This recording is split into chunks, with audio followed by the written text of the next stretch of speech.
ایک آدمی ہوتا ہے جو بہت ہی غریب ہوتا ہے اور اپنی غربت سے بہت ہی تنگ ہوتا ہے، اور وہ ہر وقت یہی سوچتا رہتا ہے کہ کاش میں بہت ہی امیر انسان بن جاؤں۔ ایک دن وہ اپنے گھر سے دور کھیتوں میں بیٹھا ہوتا ہے اور یہی بات سوچ رہا ہوتا ہے کہ آخر کب تک یہ غربت میری جان چھوڑے گی، کب میں بھی ایک امیر انسان بنوں گا۔ ابھی وہ یہ سوچ ہی رہا ہوتا ہے تو اسے کوئی آدمی بتاتا ہے کہ بھائی اس کے محلے میں نا ایک بابا جی آئے ہوئے ہیں جو کہ ہر سوال کا جواب دے رہے ہیں۔ کوئی فیوچر سے ریلیٹڈ بھی بات پوچھو گے نا وہ بندہ بتائے گا، کیونکہ وہ اللہ کے کوئی نیک بندہ تھا، کوئی بابا تھا۔ تو اب یہ بندہ جیسے سنتا ہے نا تو اس کے ذہن میں خیال آتا ہے کہ میں بھی اس بابا کے پاس جاتا ہوں اور یہی سوال اس کے سامنے رکھتا ہوں اور پوچھتا ہوں کہ بابا جی میں کب امیر انسان بنوں گا اور کب یہ غربت میری جان چھوڑے گی۔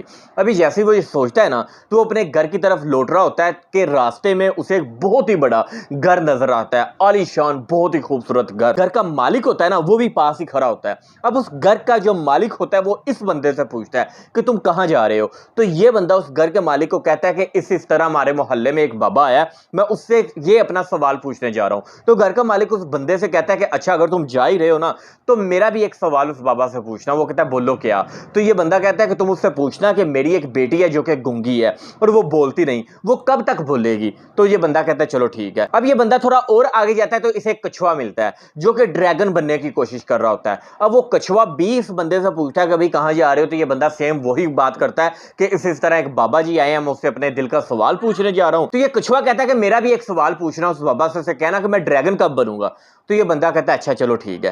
اب یہ سوال کر کے یہ پھر تھوڑا آگے جاتا ہے تو آگے اسے وہاں پہ ایک جادوگر نظر آتا ہے۔ جادوگر کے ہاتھ میں ایک جادو کی چھڑی ہوتی ہے۔ اب وہ جادوگر پھر اس بندے سے پوچھتا ہے کہ بھائی کہاں جا رہے ہو؟ تو یہ بندہ سیم وہی بات کرتا ہے کہ اس طرح ایک بابا جی آئے ہیں تو میں اس سے یہ سوال پوچھنے جا رہا ہوں۔ اب وہ جادوگر اس بندے سے کہتا ہے کہ اگر تم جا ہی رہے ہو نا تو میرا بھی ایک سوال اس بابا سے کہنا۔ وہ کہتا ہے کیا؟ تو وہ کہتا ہے کہ اس سے پوچھنا کہ میں جنت میں کب جاؤں گا؟ تو وہ بندہ کہتا ہے چلو ٹھیک ہے۔ اب یہ تینوں کے سوال پوچھ کے وہ بندہ آگے بڑھ جاتا ہے اور اپنے بابا جی کے پاس پہنچ جاتا ہے۔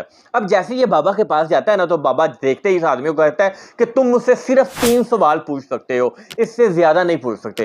تو اس بندے کے ذہن میں خیال آتا ہے تو ایک تو میرا ہو گیا اور 3 ان بندوں کے سوال۔ اب میں 3 ان کے سوال پوچھوں یا جو میں اپنا سوال لے کے آ رہا تھا یا میں وہ پوچھوں؟ یہ سوچتا ہے کہ یار میرا تو ایک سوال معمولی سا ہے غربت سے ریلیٹڈ، تو چلو میں ان تینوں کے سوال پوچھ لیتا ہوں۔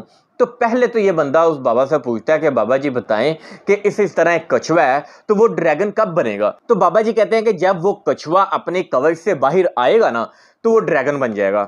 وہ پھر پوچھتا ہے کہ اچھا آپ بتائیں اس طرح ایک جادوگر ہے، ٹھیک ہے، وہ جنت میں جانا چاہتا ہے، وہ جنت میں کب جائے گا؟ تو بابا جی کہتے ہیں کہ جب وہ اپنے جادو کی چھڑی کسی دوسرے بندے کو دے دے گا نا تو وہ جنت میں چلا جائے گا۔ پھر وہ بندہ پوچھتا ہے کہ بابا جی اس طرح ایک بندہ ہے، اس کی بیٹی گونگی ہے، ٹھیک ہے، تو وہ کب بولنا شروع کرے گی؟ تو وہ بابا جی اس بندے کو کہتے ہیں کہ جب وہ اپنی بیٹی کا نکاح کسی سے کر دے گا نا تو اس کی بیٹی بولنا شروع ہو جائے گی۔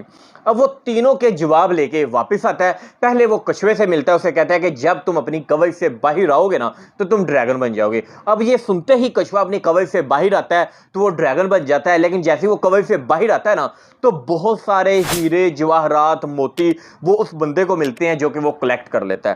اب وہ پھر تھوڑا سا اور واپس آتا ہے تو آگے جادوگر کھڑا ہوتا ہے تو جادوگر کو کہتا ہے کہ جب تم اپنی چھڑی کسی اگلے بندے کو دے دو گے نا تو تم جنت میں چلے جاؤ گے۔ تو وہ جو جادوگر ہوتا ہے نا وہ اپنی جو چھڑی ہوتی ہے نا وہ اسی بندے کو دے دیتا ہے تو وہ جنت میں چلا جاتا ہے۔ اب وہ پھر تھوڑا سا آتا ہے تو وہی بندہ جو گھر کا مالک تھا جس کی بیٹی گونگی تھی تو وہ اسے کہتا ہے کہ جب تم اپنی بیٹی کا نکاح کسی سے کر دو گے نا تو تمہاری بیٹی بولنا شروع ہو جائے گی۔ تو وہ بندہ کیا کرتا ہے کہ اپنی بیٹی کا نکاح اسی بندے سے کر دیتا ہے۔ دیکھیں اس کہانی میں ہر ایک نے سیکریفائس کیا۔ کچھوے نے اپنا کوچ چھوڑا، وہ ڈریگن بن گیا۔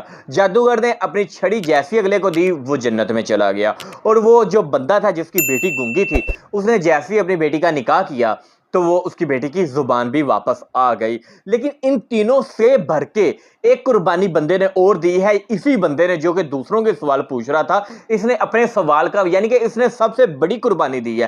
بیسیکلی یہ تو اپنے سوال کے لیے جا رہا تھا تو یہ سب سے بڑا انعام اسے ملا، یہ امیر بھی بن گیا، اسے جادو کی چھڑی بھی مل گئی، اسے انعام بھی مل گیا۔ تو دیکھیں یہاں سے ہمیں سبق ملتا ہے کہ جتنی کسی بندے نے سیکریفائس کیا ہے نا، جتنی قربانی دی ہے، اسی حساب سے ہی اسے انعام ملتا کہا گیا ہے. کہا جاتا ہے نا کچھ پانے کے لیے کچھ کھونا پڑتا ہے, تو واقع ہی کچھ پانے کے لیے کچھ کھونا پڑتا ہے, لیکن یقین کریں جب ہم تھوڑا کھوتے ہیں نا تو ہم پاتے بہت زیادہ ہیں. کیسی لگی ہے یہ ویڈیو آپ نے کمنٹس میں اپنی رائے کا اظہار ضرور دینا ہے. اگر ابھی تک ویڈیو کو لائک نہیں کیا ہے تو لائک کر دیں. اب مجھے دے اجازت, ملتے ہیں ایک نئی ویڈیو میں. اللہ حافظ.